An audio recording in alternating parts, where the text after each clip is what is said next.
Hello my dear class 12th students, welcome back to maths classes. तो जैसा कि हमारी अरिहंत की पॉलिटिकल साइंस की सीरीज चल रही है, तो ये हमारा क्वेश्चन पेपर 2 रहेगा। तो चलो स्टार्ट करते हैं। इसके सेक्शन ए से एमसीक्यू सेक्शन है ये।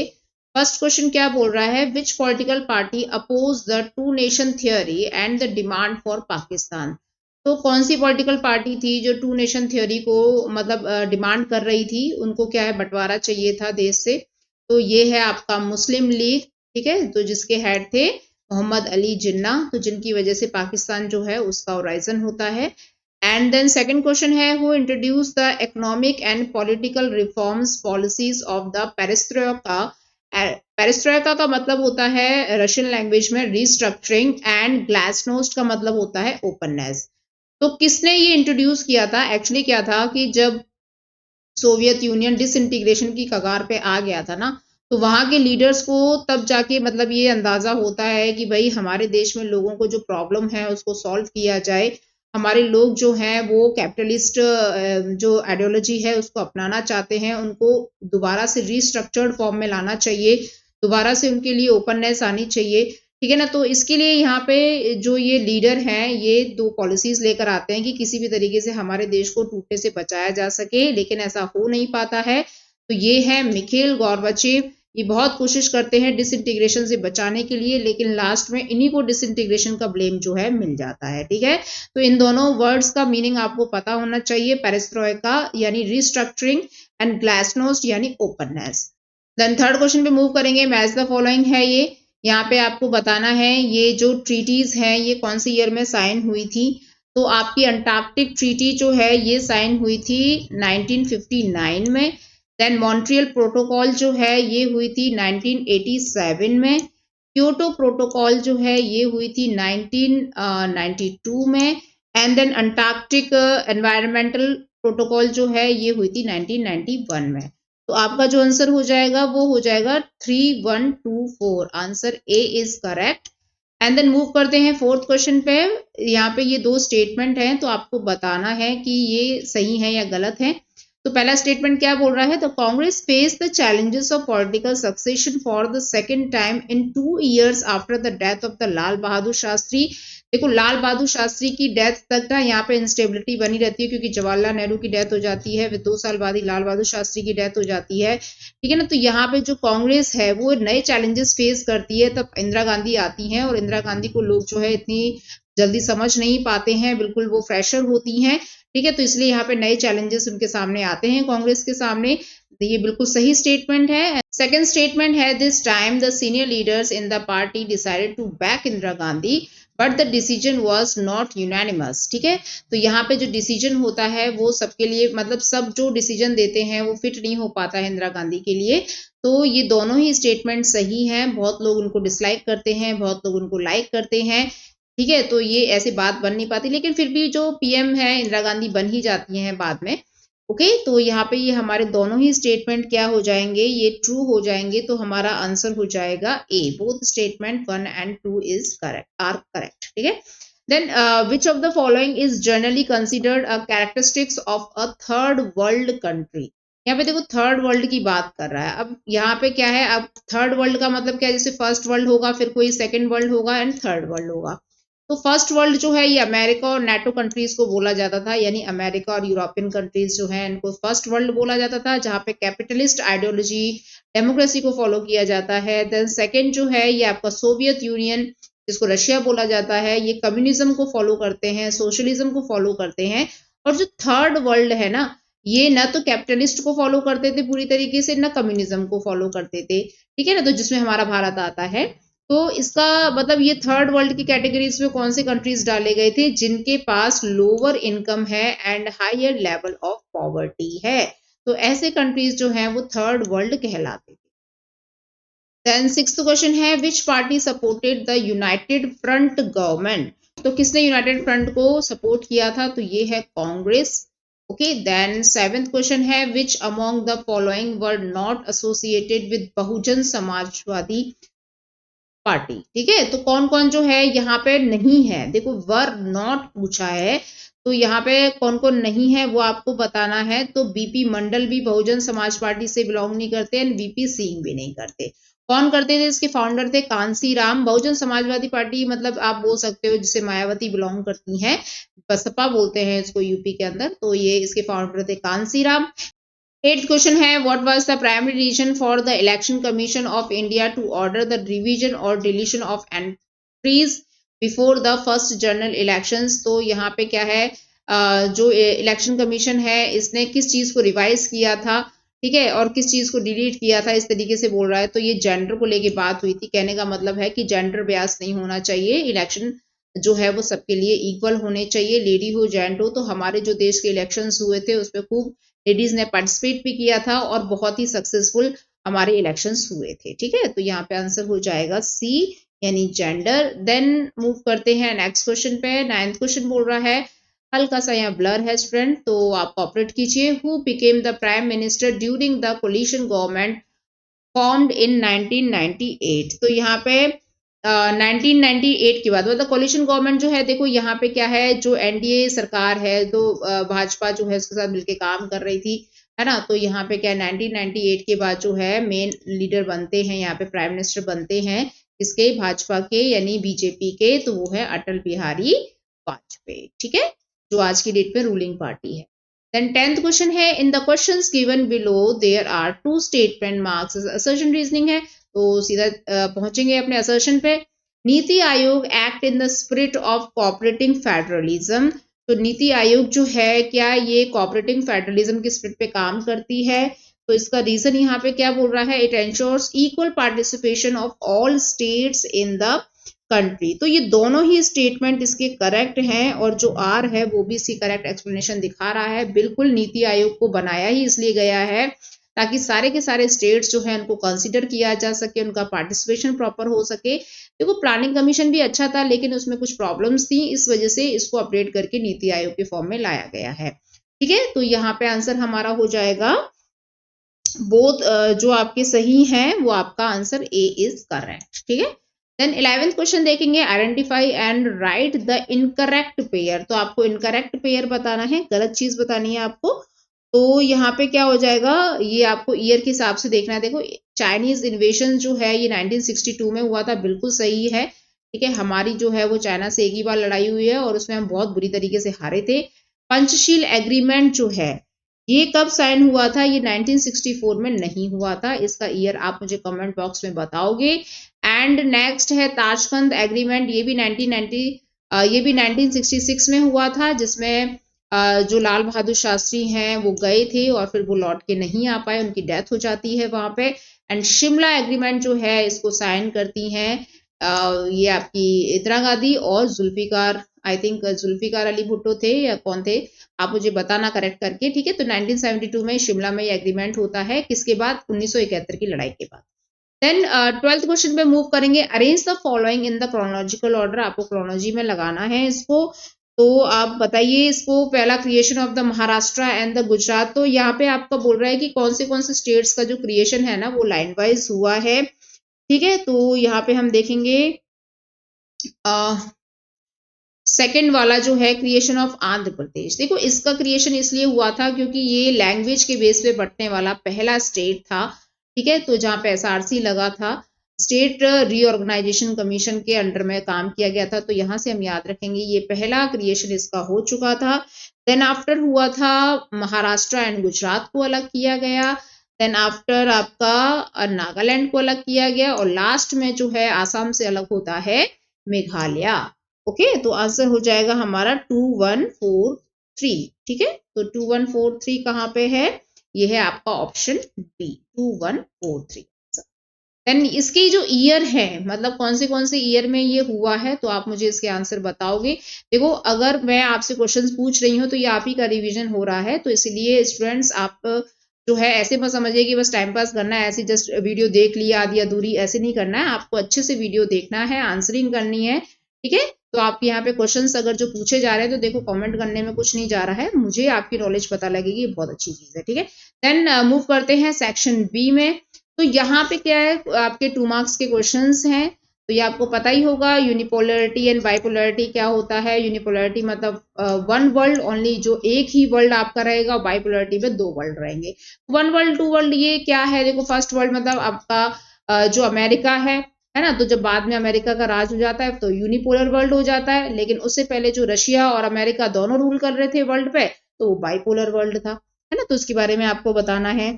देन 14th क्वेश्चन है the Soviet economy was more developed, तो बताना है आपको कि भाई सोवियत इकोनॉमी जो है इतनी डेवलप्ड थी, ठीक है, rest of the world accept the US, बस यूएस को छोड़कर, ठीक है। तो सोवियत का मतलब क्या है, आपका रशिया के बारे में यहाँ पे बात कर रहा है।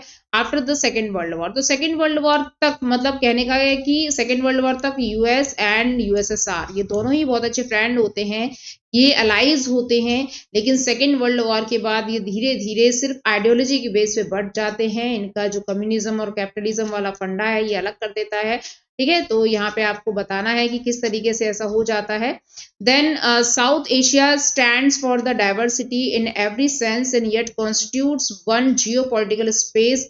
Do you agree with this statement, give the reasons of the, यहाँ पे साउथ एशियन के बारे में बात की जा रही है स्टूडेंट्स, तो आपको बताना है यहाँ पे कि हाँ हम लोग एग्री हैं, साउथ एशिया जो है वो डाइवर्सिटी से भरा हुआ है, ठीक है, लेकिन फिर भी ये यूनाइट में काम करता है, सब मिलजुल के काम करते हैं, तो इसका रीजन आपको बताना है कि ऐसा क्यों है। देन आपका assess the role played by the defection, है ना, तो ये दल बदल इसको हम बोल सकते हैं, और ये शेड्यूल 10 में आता है, तो आपको बताना है कि इसका क्या रोल है इंडियन पॉलिटिक्स के अंदर। What is the Anandpur Sahib resolution, तो यहाँ पे आपको बताना है जो किस तरीके से अकाली दल जो है वो डिमांड करता है ऑटोनॉमी पावर के लिए। देन 18th क्वेश्चन है which are the two forms of cooperative security as per their traditional notion, तो यहाँ पे सिक्योरिटी, ट्रेडिशनल सिक्योरिटी और नॉन ट्रेडिशनल सिक्योरिटी के बारे में आपको बता सकते हो। जैसे यहाँ पे ट्रेडिशनल के बारे में पूछ रहा है हमसे ना, तो यहाँ पे बताना है कि डिजार्ममेंट एंड कॉन्फिडेंस बिल्डिंग, मतलब वैसे तो 4 हैं लेकिन आप कोई भी 2 के बारे में बात कर सकते हो कि किस तरीके से हम जो कॉपरेशन से और इस सिक्योरिटी को मतलब थ्रेट होने से बचा सकते हैं, तो डिजार्ममेंट और कॉन्फिडेंस बिल्डिंग आप डाल सकते हो उसमें एग्जाम्पल के तौर पे। देन 19th क्वेश्चन यहाँ पे देखेंगे UN security council give two reasons the veto power, है ना, तो आपको वीटो पावर के बारे में बताना है, यूएन में किस तरीके से जो 5 कंट्रीज हैं वो उस पावर को यूज करती हैं। And what reasons did the government give the declaring the national emergency 1975, तो इमरजेंसी के बारे में आपको बताना है भैया, यहाँ पे क्या रीजन से नेशनल इमरजेंसी लग जाती है 1975 में इंदिरा गांधी के समय पे। एंड देन ऐसे करके स्टूडेंट्स आपको देखो ये सारे क्वेश्चंस पढ़ने हैं और इसके जो आंसर हैं वो आपको प्रॉपर इसकी पीडीएफ मेरे टेलीग्राम चैनल पे मिल जाएगी और उसका जो लिंक है वो आपको डिस्क्रिप्शन पे मिल जाएगा, तो आप वहां से डाउनलोड कीजिए, इसके आंसर्स पढ़िए और आंसर लिखने की प्रैक्टिस कीजिए, ठीक है ना। तो ये सारे के सारे क्वेश्चंस जो हैं कोई ज्यादा टफ नहीं है, अगर आपने पढ़े हैं तो आप बहुत इजीली इनको इलॉबरेट कर सकते हो, लिख सकते हो अच्छे से। देन यहाँ पे ग्लोबलाइजेशन के बारे में पूछ रहा है ना, consequences of resulting from the declaration of emergency, देखो इमरजेंसी से रिलेटेड कितने क्वेश्चंस आ गए यहाँ पे, है ना, तो आप देख सकते हो। उसके बाद मतलब आपको तैयार करना ही है इमरजेंसी से रिलेटेड क्वेश्चन, ओके। उसके बाद ग्लोबलाइजेशन मोस्ट इंपॉर्टेंट क्वेश्चन है यहाँ पे, reason for the rise of the political violence in north east part of India, तो नॉर्थ ईस्टर्न में क्या कारण है कि वहां पे वायलेंस जो है वो राइज अप होता है, तो जैसे ट्राइब्स वहां पे रूल करती हैं एक्चुअली, क्योंकि इनकी जो लोकल कम्युनिटीज हैं वही एक दूसरे से लड़ती रहती हैं, तो ये भी प्रॉब्लम है, थोड़ा गवर्नमेंट भी ध्यान नहीं देती है ना, तो ये सब चीजें आप डाल सकते हो। देन आपका आएगा स्टूडेंट्स सेक्शन डी देखेंगे, सेक्शन डी में आपका क्या दे रखा है, ये पैसेजेस हैं, तो आपको उन पैसेजेस को पढ़ना है, इनके आंसर लगाने हैं। तो देख लेते हैं यहाँ पे first question, why Jawaharlal Nehru wanted to deal with Muslim minorities in a civilised way, ठीक है, तो यहाँ पे क्या है, क्यों जवाहरलाल नेहरू जो है वो चाहते थे कि भाई मुस्लिम जो है माइनॉरिटीज उनको बहुत ही सिविलाइज्ड वे में टैकल किया जाए, because Muslim minority were in a large number in India, है ही, ये तो है, because it is their right to go anywhere, that is go Pakistan और टू स्टे इन इंडिया, ये बिल्कुल ऑप्शन दिया था हमने उनको, because in a democratic setup everyone should be given an equal opportunity, ये भी सही है, all of these आंसर हो जाएगा इसका। then second question बोल रहा है इसी के अंदर, why this minority should be given the security and right on the same footing as their other in the democratic system, तो यहाँ पे जो इंडियन डेमोक्रेसी है इसके मेन जो प्रिंसिपल्स हैं वो क्या है, इक्वालिटी, सोशलिज्म, लिबर्टी, तो इसी की बेस पे यहाँ पे काम किया जाएगा, यही डेमोक्रेटिक सिस्टम है इंडिया का। देन आफ्टर देखेंगे नेक्स्ट क्वेश्चन इसका, What was the most intractable of in all the problems of the partitions, तो partitions की problems आपको बतानी है, main problems क्या थी यहाँ पे, ठीक है, तो minorities majority वाली तो थी भाई, ये तो problem चली रही थी कि हम उनको लगता था कि हम उनको minorities में समझते हैं, ठीक है। और बहुत सारे हिंदूज और सिख्स वगैरह जो हैं वो वहां से माइग्रेट होते हैं इंडिया के अंदर, और यहाँ से बहुत सारे मुस्लिम जो है वहां जाके माइग्रेट होते हैं, ऐसे करके रेफ्यूजीज वगैरह इन सब का चलता है। तो ये इसी के अंदर से आपको आंसर मिल जाएगा, आपको देख के पढ़ना है। देन मूव करेंगे 25th क्वेश्चन पे। तो यहाँ पे ये मैप बेस्ड क्वेश्चन है, यहाँ पे कुछ लोकेशंस आपको दे रखी होंगी और इससे रिलेटेड क्वेश्चंस आपको यहाँ पे पूछे गए हैं, तो आपको बताना है। तो फर्स्ट क्वेश्चन क्या बोल रहा था, state where Indian National Congress was in majority. तो कौन सी जगह पे कांग्रेस जो है वो मेजोरिटी में थी, तो यहाँ पे आपको डालना है आंध्र प्रदेश, क्योंकि यहाँ पे ए का पूछ रहा है तो यहाँ पे आंध्र प्रदेश आपको डाल देना है। ठीक है। उसके बाद यहाँ पे सेकंड क्या बोल रहा था, state were Janata party was in majority. कौन सा स्टेट था जहां पे जनता पार्टी मेजोरिटी में रही है, तो ये है आपका गुजरात, यानी आंसर सी हो जाएगा यहाँ पे। ठीक है। तो गुजरात में काफी समय से रही है जनता पार्टी और बीजेपी भी। एंड देन नेक्स्ट है the state where other parties were in majority. तो कौन सा स्टेट है जहां पे अदर पार्टीज भी मेजोरिटी में थी, तो ये देख लेंगे, ये आंसर हो जाएगा हमारा बी, अरुणाचल प्रदेश में। एंड नेक्स्ट क्वेश्चन है the state where left parties were in majority. देखो दो तरीके की पार्टीज है, left parties and right parties. तो लेफ्ट पार्टीज जो है ये कहाँ पे मेजोरिटी में रही हैं, तो ये रही हैं वेस्ट बंगाल में। ठीक है। तो आपको ये क्वेश्चंस देख के करेक्ट ऑप्शंस यहाँ पे टिक करने हैं और स्टेट्स का नाम डालना है। तो यहाँ पे आंसर हमारा हो जाएगा A, C, B and D. A, C, B and D. ठीक है। तो आप ये चारों में ऐसे फिल कर लेना। उसके बाद नेक्स्ट यहाँ पे क्या है, ये एक पिक्चर बेस्ड क्वेश्चन है, तो आपको ये लोकेशन पूरा देखना है, पहचानना है किसके बारे में बात कर रहा है। देखो ये यहाँ पे क्या है, कोई अर्थ समिट हुआ है। ओके। तो यहाँ पे बता रहा है अर्थ समिट जो है ये कहाँ पे हुआ था, सबसे पहला ये अर्थ समिट था रियो डी जेनेरियो ब्राजील के अंदर। ओके। और उसके बाद नेक्स्ट है what was the prime concern highlighted by the 1987 Brundtland report our common future. तो इस रिपोर्ट का जो थीम था वो था आवर कॉमन फ्यूचर, हमारा कॉमन फ्यूचर क्या होगा। तो the unsustainability of the traditional pattern of the economic growth, ये इसका आंसर हो जाएगा यहाँ पे, B is correct. Then after move करते हैं, what is the primary focus of the conventions produced at the Rio summit. तो मेन चीज क्या थी, किस चीज पे प्राइम फोकस किया गया था यहाँ पे, तो एनवायरनमेंट पे प्राइम फोकस किया गया था। देखो एनवायरनमेंट बहुत ज्यादा दूषित हो चुका था, वैसे अभी भी बहुत ज्यादा है, तो ये स्टार्टिंग थी। तो यहाँ पे काम किया गया इसके बारे में, तो environmental protection and the sustainable development, main आपको सस्टेनेबल डेवलपमेंट पे ध्यान देना है, तो इसके बारे में यहाँ पे बात हुई थी। देन फोर्थ क्वेश्चन है which convention was not a result of Rio summit. तो यहाँ पे बोल रहा है, तो ये हो जाएगा आपका international trade in endangered species. ये इसके बारे में यहाँ पे बात नहीं की गई थी, बाकी के सबके बारे में बात यहाँ पे की गई थी। ठीक है। बायोलॉजिकल डाइवर्सिटी के बारे में है ना, क्लाइमेट चेंज के बारे में, फॉरेस्ट प्रिंसिपल्स के बारे में, लेकिन यहाँ पे इंडेंजर्ड स्पीसीज उस समय पे इतनी ज्यादा मतलब रेड डाटा बुक में नहीं आई थी, तो इसलिए इतना ज्यादा ध्यान नहीं दिया गया था। लेकिन अब बहुत ज्यादा ध्यान देना जरूरी है, क्योंकि बहुत सी ऐसी स्पीसीज हैं जो रेड डाटा बुक में भी आ चुकी हैं और गायब भी हो चुकी हैं। ठीक है। उसके बाद आते हैं हम सेक्शन ई में, और स्टूडेंट्स यहाँ पे भी आपको 6 मार्क्स के क्वेश्चन देखने को मिलेंगे। तो यहाँ पे देखिए ये प्राइवी पर्सी के बारे में बात कर रहा है, जो राजा महाराजाओं को जो अधिकार मिलते थे, जो उनको फैसिलिटीज मिलती थी, वो इंदिरा गांधी जो है उनको मना कर देती है देने से, क्योंकि भैया देश में बहुत गरीबी थी और भी चीजों पे ध्यान देना जरूरी था, इसलिए वो एबॉलिश कर देती है। तो बहुत सारे लीडर्स और बहुत सारे राजा महाराजा जो हैं वो नाराज हो जाते हैं इस चीज से।